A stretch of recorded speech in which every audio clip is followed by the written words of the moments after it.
qui sont enfermés s'intéressent à des choses auxquelles ils ne se seraient jamais intéressés. Ils font de la philosophie, ils vont dans la spiritualité. On parle beaucoup de la radicalisation au sein des prisons, mais c'est intéressant ça. Pourquoi est-ce que d'un coup des gens s'intéressent à l'islam de manière très profonde et sont en désaccord avec la société dans laquelle on vit? Ils sont enfermés et ils vont aller au cœur d'eux-mêmes chercher Dieu. Tiens, intéressant ça. Pourquoi est-ce que nous, ayant subi ce qu'on a subi en termes de totalitarisme ces dernières années, on est allé chercher en profondeur qu'est-ce qui fait sens dans ma vie? Qu'est-ce que j'ai envie de vivre? À quoi je suis raccordé? Comme si la contrainte était une condition de la possibilité de développement. Ça, c'est paradoxal chez l'humain, c'est ambigu. Mais c'est toute l'école classique. Peut-être qu'il y a certaines personnes ici qui ont fait des cours de danse classique. La prof de danse classique, en général, elle n'est pas drôle.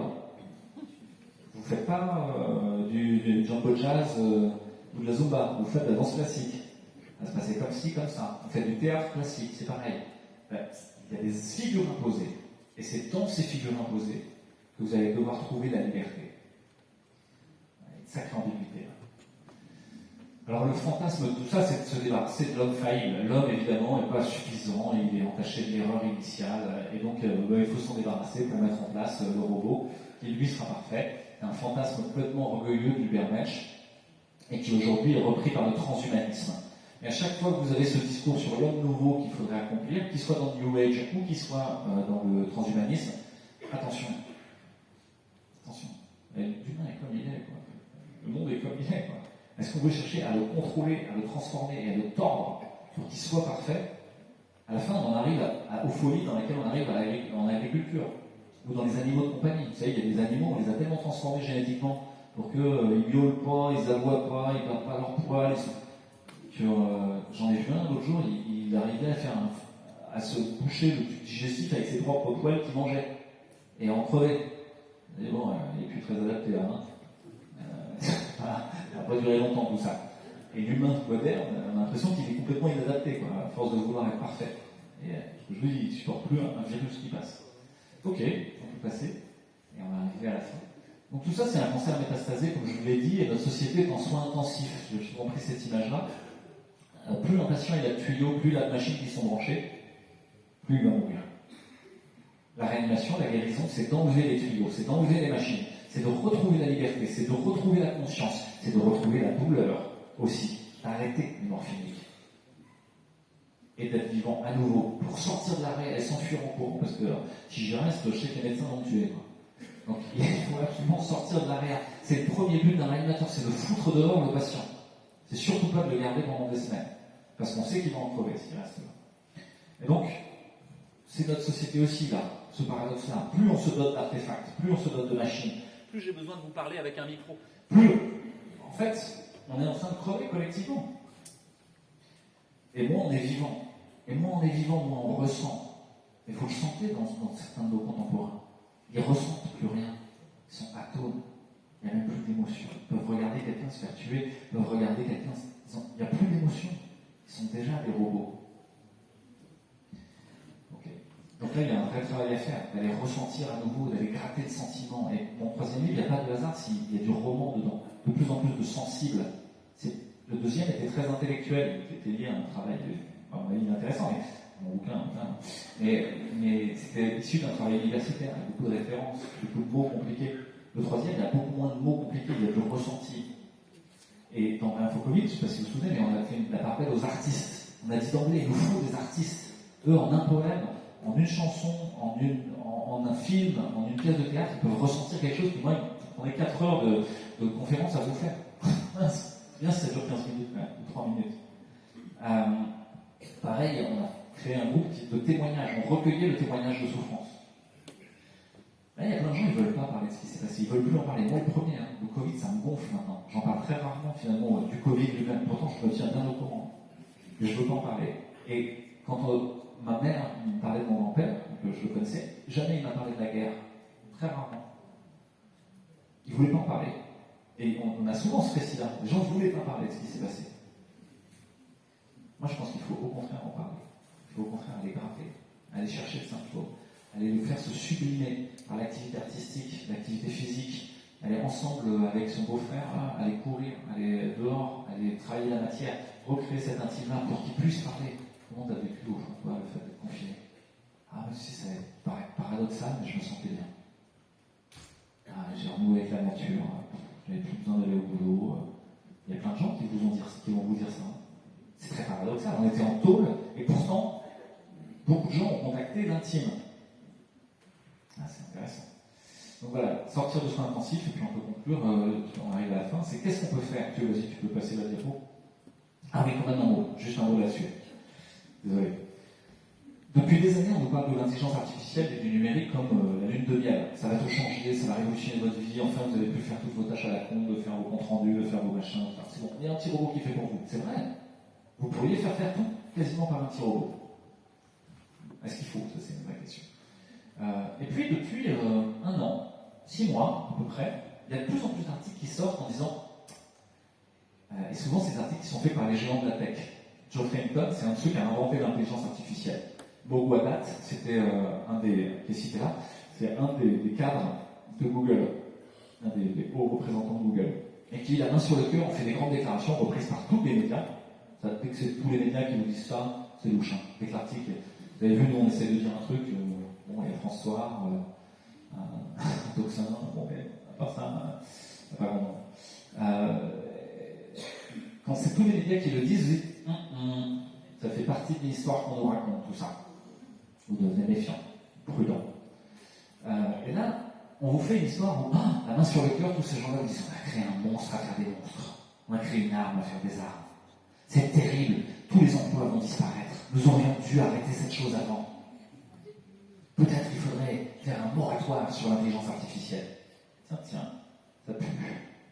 Ça pue parce que quand on vous a dit, il se passe rien, tout va bien, vous vous souvenez, dans le Covid, vous pouvez aller au théâtre. La veille. Et non, ouais. Il faut aller au théâtre, avec Jean-Michel, il faut aller au théâtre. Et une blague. Et le lendemain, confinement de tout le monde. C'est terrible, on va tous mourir.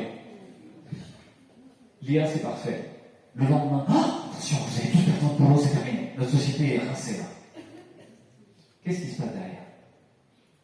Il faut qu'on régule, il faut qu'on mette des lois, il faut qu'on contrôle. Tiens, diapositive d'après. L'IA Act, en 2019. Je ne l'ai pas vu passer, c'était dans le Covid. Personne ne l'a vu passer. Maintenant, les lois à la Commission européenne et au Parlement européen s'appellent des actes, comme aux États-Unis, vous savez. Souvent, les Américains. Donc l'IA Act, c'est une loi sur l'intelligence artificielle qui régule l'intelligence artificielle. Et elle régule avec Thierry Breton comme grand inquisiteur. Elle va rien. Et Thierry Breton donc, vous explique que dans l'open source, c'est terminé. On ne va pas laisser des dangereux chevelus avec des capuches en basket au fond faire ce qu'ils veulent. C'est trop dangereux. Nous allons décider qu'est-ce qui a le droit d'être développé, qu'est-ce qui ne peut pas être développé. Ensuite, on va mettre des fact-checkers, des data keepers, des gens qui sont en charge qu'on ne vienne pas polluer la data, qu'il n'y ait pas de faux, qu'on n'injecte pas de la fausse science, vous savez, de la mésinformation, de la désinformation. On va mettre en tôle les désinformateurs. Leur faire payer des centaines de milliers d'euros parce qu'ils ont dit que peut-être l'hydroxychloroquine c'était utile. C'est ça, le projet.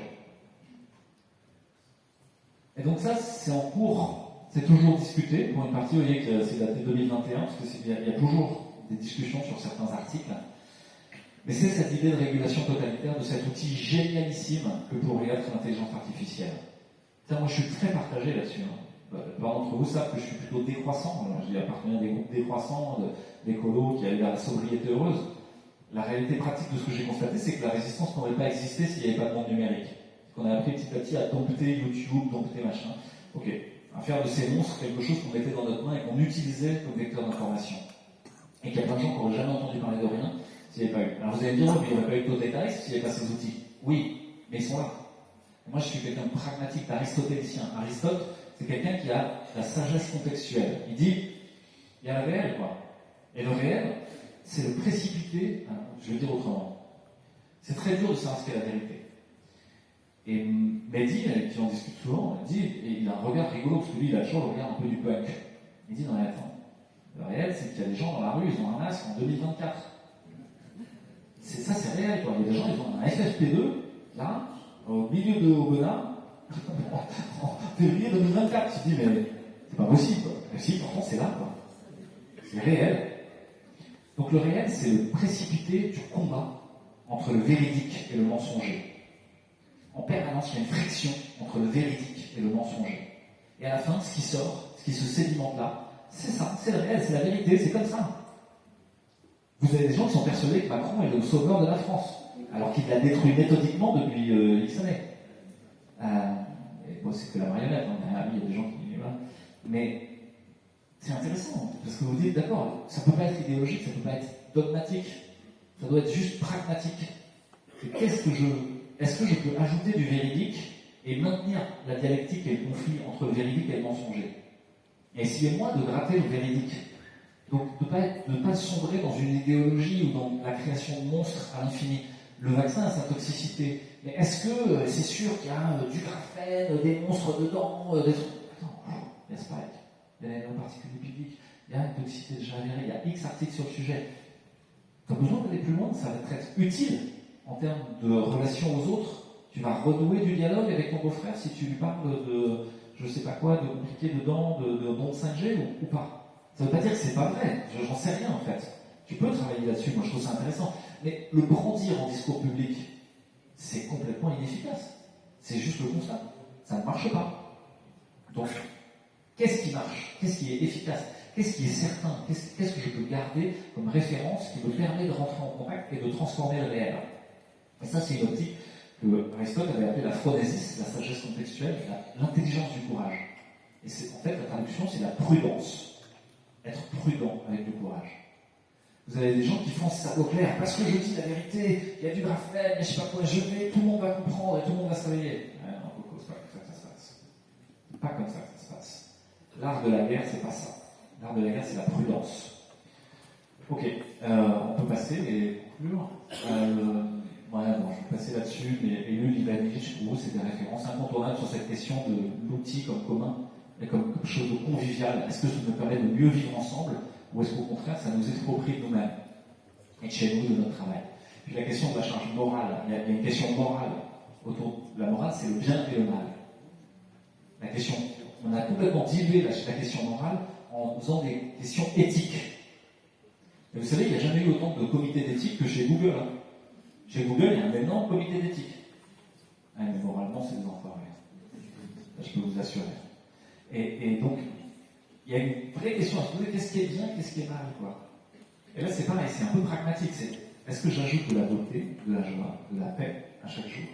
Ou est-ce que mon action, mon discours amène de la violence vis-à-vis d'autres que je ne peux pas tenir? Parce que moi, c'est pareil, la non-violence n'est pas une option idéologique, c'est une option pragmatique. Comme je l'ai dit tout à l'heure, tous les pouvoirs sont dans les mains des mêmes personnes. Je ne peux pas me confronter en face à ces gens-là. Je serais broyé. Déjà, en essayant d'être prudent, je suis broyé quand même. Donc, la non-violence n'est pas une option, c'est la seule option. Et ça, c'est très dur à comprendre. Hein. C'est-à-dire, je vais devoir être patient. Je vais devoir être attentif à l'autre. Je vais devoir rentrer en contact avec lui, l'écouter, lui poser des questions, le laisser grandir, faire une maïotique. Ben ouais, c'est pas sûr que ça marche. Hein. Et peut-être qu'à la fin, on va en crever. Mais vous savez quoi?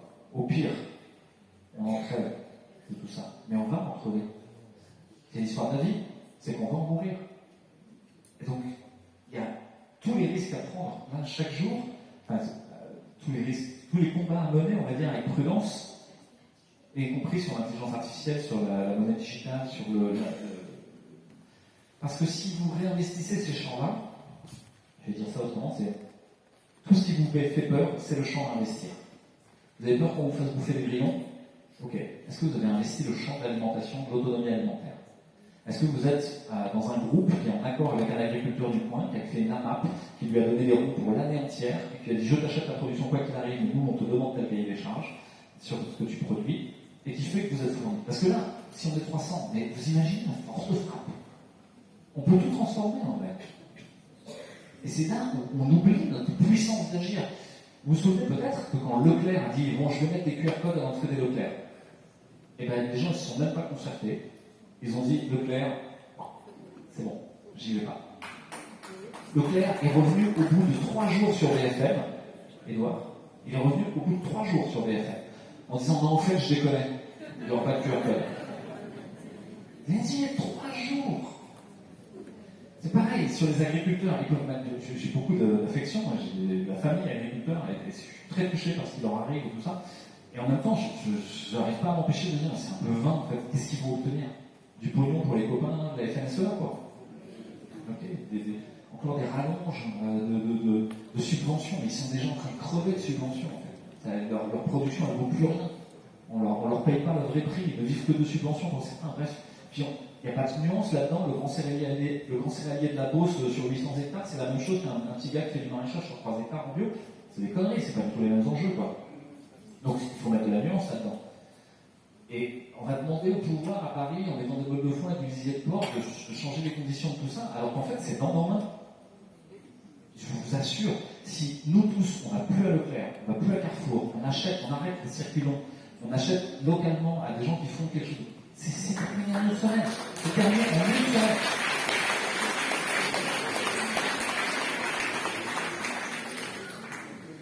Donc là, sur la question de l'intelligence artificielle, il y a un vrai enjeu de s'en emparer. De faire que, vous avez vu, je m'en suis servi pour faire le truc. Est-ce qu'on peut s'en emparer? Et souvent, il y a plein de gens qui disent, il n'y a pas de jeunes. Mais attendez, les jeunes, ça s'en sert rien. C'est peut-être une occasion de se réconcilier, d'aller parler ensemble, de dire, aide-moi. Moi, tu sais quoi, je vais te mettre du contenu culturel. Mais toi, fais-moi le petit programme, fais du code, fais-le avec ChatGPT, tiens, je t'autorise l'accès à l'ordinateur. Fais que j'arrive à produire des signes. Idriss Aberkan a dit comme ça, il a dit, dans ce combat du véridique, il n'a pas dit comme ça, mais du véridique et du mensonger, ce qui compte, c'est pas que vous alliez gueuler sur Twitter. Ça n'a aucun impact. Ça a très peu d'impact. Vous pouvez injecter de l'information. Moi, ce que je fais sur Twitter, j'injecte de l'information, mais je ne rentre dans aucune polémique. J'injecte de l'information. Point. Après, ça dit ce que ça dit, c'est pas dans mes mains. Et j'évite de me laisser bouffer par Twitter. Il y a des gens, ils regardent Twitter 10 minutes, mais en fait, ils se passent une heure et demie par jour. Donc à la fin, Twitter vous mange. Là, c'est pareil, est-ce que je peux utiliser ce système numérique en restant le maître? C'est une vraie question et ça veut dire monter en compétence. Il y a plein d'entre nous qui n'ont jamais été interrogés de ChatGPT. Il faut le faire, il faut regarder ce que c'est et voir comment je peux l'utiliser. Est-ce que je peux faire des synthèses? Parce que je reprends Idriss Aberkan, son idée à lui, c'était si je veux me battre dans le monde de la data, il faut que je sois capable de créer 15 000 signes par jour sur un blog ou un site internet. Signes, espace compris, hein. C'est des lettres avec les espaces compris. 15 000, c'est pas énorme, hein. En gros, c'est une page et demie, quoi. Deux pages, un recto verso, quoi. Et que je l'injecte. Nous, on l'a très bien vu. Sur YouTube, on a remporté la bataille. On a tellement produit de vidéos que si vous cherchez Fouché sur YouTube, vous allez tomber peu ou prou sur ce que j'ai fait. Je suis shadowbanné, j'existe pas, je ne vous serai jamais proposé. Mais n'empêche, si vous cherchez Louis Fouché, c'est réellement ce que j'ai dit. Il y a très peu, vous tombez pas sur les vidéos de merde qui étaient faites pour décrédibiliser. Parce qu'on a bossé, parce qu'on a injecté de la data de manière maximaliste. Sauf que sur YouTube, les vidéos sont jamais indexées. Sur Google, parce qu'il ne prend pas YouTube.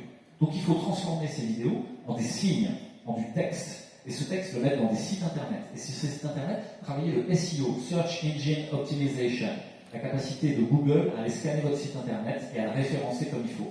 Mais vous savez qu'il y a des tutos partout pour le faire. Vous allez sur YouTube, vous tapez SEO, comment faire. Vous allez tomber sur 400 tutos qui vous expliquent en 15 minutes quels sont les trucs à faire sur votre site internet. Vous savez, pour faire WordPress, faire un site internet, en gros, vous avez besoin d'une heure et demie peut-être. Allez, peut-être une demi-journée ou une journée pour créer votre site internet. Ça va coûter peut-être 30 € par an. Vous tapez quoi faire du pognon pour aider? Créez votre site internet, mettez des signes, créez du contenu, injectez des histoires. C'est un combat de récit. C'est un combat de conteur. Qui est-ce qui raconte l'histoire? Et je peux vous dire qu'on est tellement puissant. Si aujourd'hui, juste vous injectez 300 histoires sur cette conférence, il y aura beau y avoir un article dégueulasse dans je ne sais pas quelle revue du coin, mais vous l'aurez défoncé. Je vous donne un exemple, on a fait 2 documentaires, Suspendus et Tous résistants dans l'âme. Il y en a eu d'autres, mais auxquels j'ai participé. En gros, ceux-là, j'ai vraiment beaucoup participé. Sur les suspendus et sur la permaculture. Et bien sur Allociné, dans les meilleurs documentaires, les 2 premiers, c'est Suspendus et Tous résistants dans l'âme. C'est les meilleurs documentaires. Et ça, c'est pas moi. C'est même pas le documentaire. Je suis très conscient de toutes les insuffisances de ces documentaires. C'est quoi? C'est les gens qui sont allés le voir, qui ont pris 5 minutes pour s'enregistrer sur Allociné, pour mettre un commentaire, pour mettre les 5 étoiles, et faire que ce soit les premiers trucs référencés. C'est incroyable, c'est sur un site comme Allociné, qui a du Avatar, du je sais pas quoi, de Miyazaki, on est vraiment documentaire, avec 0 € de financement, etc. C'est incroyable. C'est-à-dire qu'on est extrêmement puissant. Et donc voilà, je voudrais juste vous laisser ce message et vous passer la parole. Nous sommes puissants.